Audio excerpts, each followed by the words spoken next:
Bruce Feldman's. I'm surprised you aren't more interested in. I'm not saying you're not interested, but like he's been doing this. Feldman has since I believe 2005. He's been doing it over 20 years, and people love it. And he talks to SIDs and he talks to strength coaches and trainers and whatnot. And it's just interesting. I mean, to hear Iowa's got 3 guys. I did a quick search, and based on what I could find, this ties Iowa for the most ever on one of his lists. Now, I know the size of his list has grown over the years. So it's 101 players this year in all of college football. And basically the criteria is people that can jump insane amounts, are incredibly quick, guys who are huge and yet are somehow able to move in ways that are not natural. That's what he means when he talks about freaks list. So I think this is a read I would strongly suggest. And I have a lot of respect for Bruce Feldman. There's a lot of people in the national media that I don't care for. I think he's really good at what he does. And I like him on TV as well. I wish we got more of him on television, but I mean, you can why don't we run through the top 10 to start, Mark? And I like The Athletic overall. I don't read it nearly as much as I would like to because I kind of forget about it and I just don't have time. But every time I go to The Athletic to look into something, I always am met with a lot of quality information and not just information, perspective. Nick Harbor was a 5-star. Everybody wanted him. DB/wide receiver, almost in the mold of, is he going to be the next Charles Woodson, Deion Sanders type to play both sides of the ball, Travis Hunter?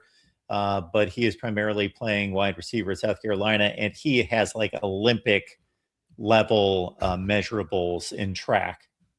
He's 6'6". I mean, yes. I mean, so is he like the next Calvin Johnson? And why is he at South Carolina? But just a bag? They won a recruiting war against everybody else. I'm sure the teams they were competing against had plenty of, fairly sized bags themselves. But he played for a 4-8 football team last year. Was he good though last year? Caught 30 balls, 618 yards at 20 plus per catch, 6 touchdowns. It's pretty darn good for a team that they need to throw it to him about twice as many times. Yeah. Exactly.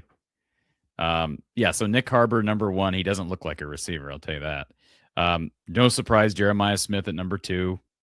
Do we really need to explain that one? I think everybody knows about as much as you need to know about Jeremiah Smith. Obviously, the article's here, folks, to read the particulars. Yeah, but I put it in my description of my video, but Amari Washington at Oregon. Okay.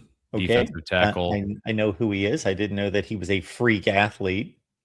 So, according to Feldman, Washington trimmed down to 327 pounds from 338, clocked a 20.7 mile per hour number, vertical jump 35 inches, did a back squat with 765 pounds and power clean 365. What is also did a hat squat? Well, I'm assuming it's where you have the barbell across your. I don't know. Okay. It's a lot of weight. I know that. Hatfield squat with 855 pounds for 2 reps. Video of which went viral. So that's somebody Iowa doesn't have to face in the regular season. That's good news for Iowa's O-line. A large human being that can run that fast. That's crazy. There he is right there. That's, Yeah.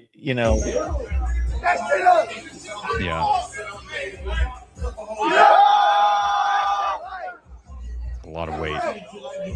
Jackson Cantwell, offensive tackle at Miami, 5-time world champion, won a silver medal at the 2008 Olympic Games. I'm sorry, his father. I was going to say, why is he playing in the 2008? How old is this guy? No, his father is an Olympic champion. So, and then his mom is a 2-time NCAA shot put champion at SMU and also competed in the Olympics. He set the high school record for sophomores throwing the shot put almost 75 feet. So Cantwell has yet to play a game in college football. He was in this recruiting class, but he was the number 1, not just tackle, the number 1 overall player ranked in college football. All these guys so far that based on what you're telling me, all these guys there's no surprise that they're freaks. Like, these are not guys that have they're not Bob Sanders, incredibly small and are just somehow that's a lot of the guys that are on these lists from Iowa over the years are people like that. Now there's exceptions to the rule, like Brandon Sheriff and Tristan Wirfs were both on the list, and they're freaks as far as human beings. They're just massive men. But some of Iowa's best freaks have not been that way. They just are athletic phenoms. This guy set the national high school record for sophomores for throwing a shot put almost 75 feet. All right. Stuff. So he'll be starting for Miami, who's going to be a top 5 to 10 team in the country this year. Edge rusher Jaden Woods at Florida. Yeah, again, much like Washington with Oregon, I know the name. I know that he plays. I didn't know that he was some kind of phenom. Yeah, I mean, broad jump of 10.5, vertical jump of 33.5, shuttle time of 4.28.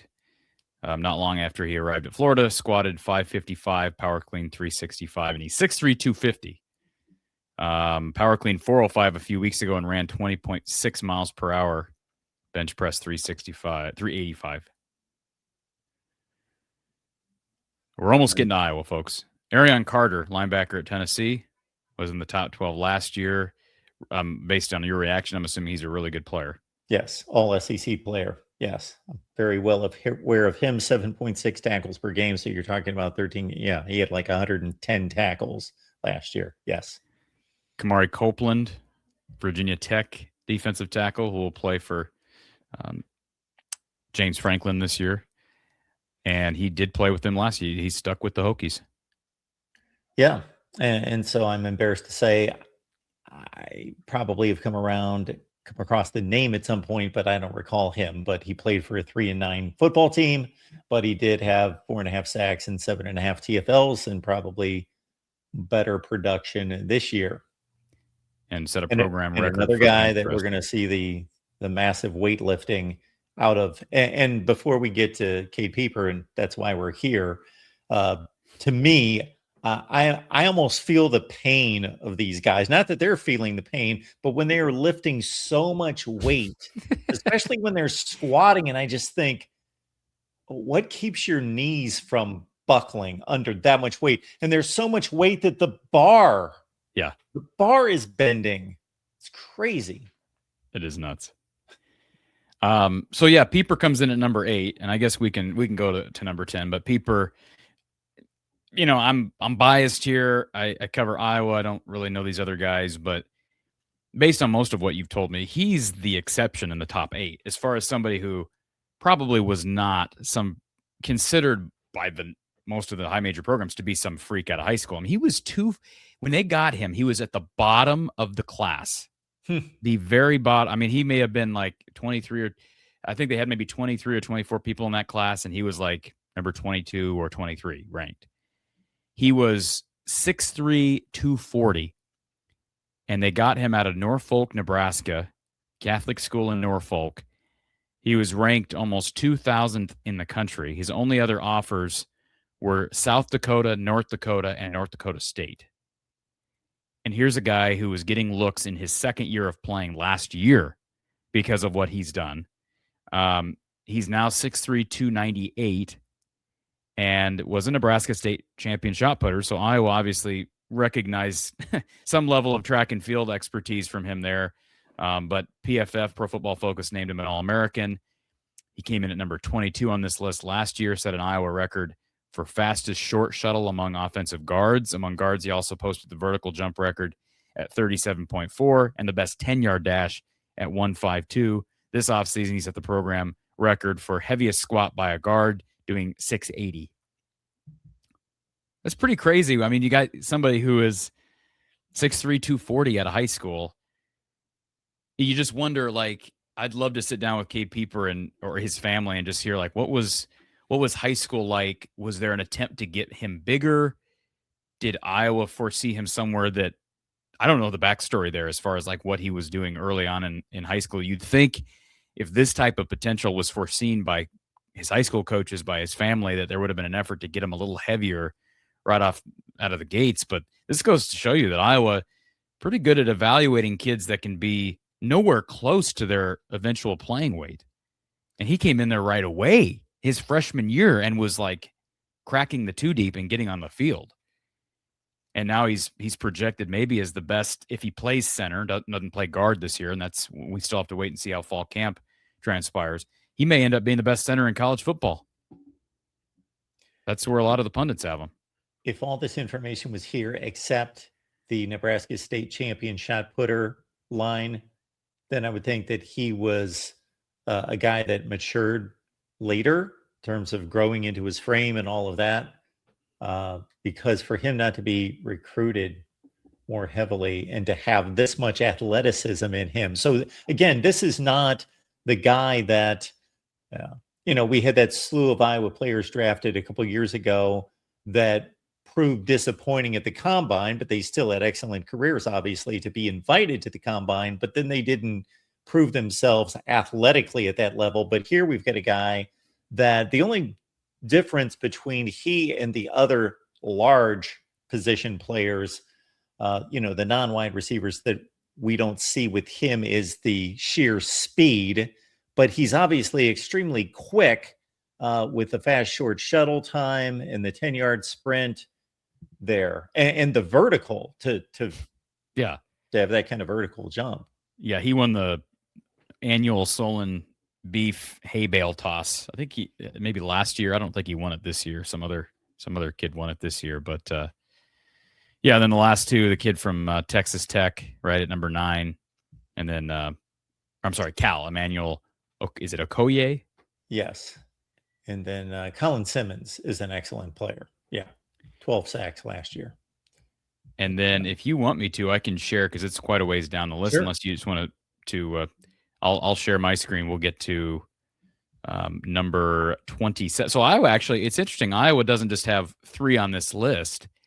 They have 3 in the top 40 on this list.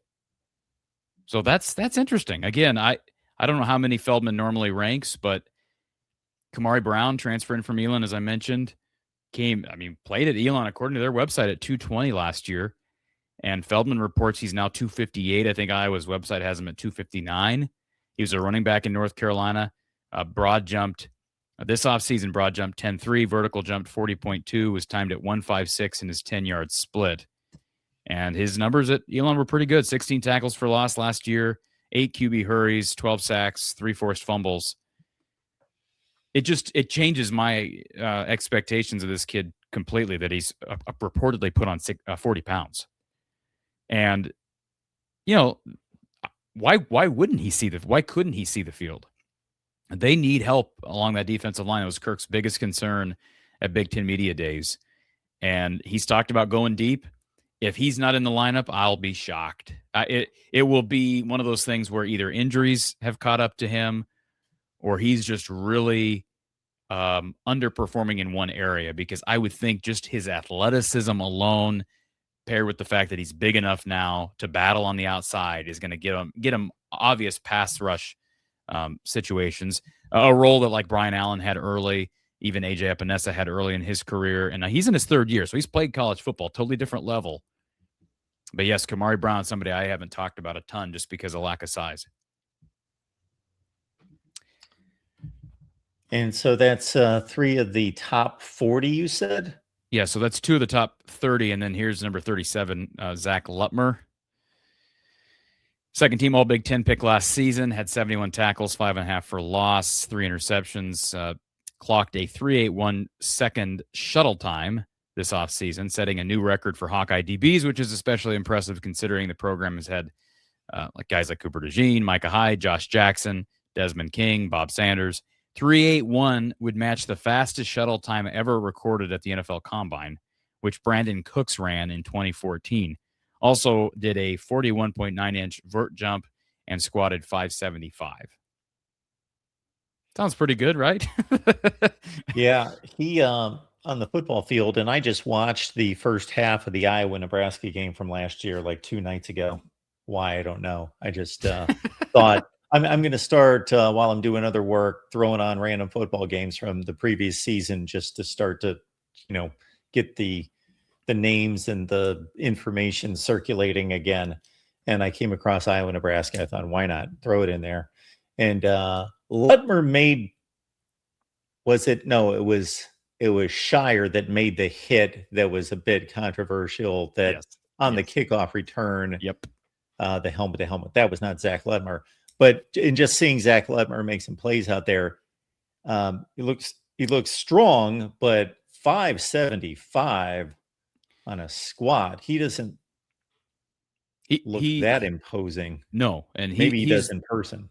He's the most important player to Iowa's success on defense. I'm not going to say on the team yet because I still think it's quarterback. I don't know how you go away from quarterback, but I think the defense goes by the way he goes. I think it's not just about his play on defense.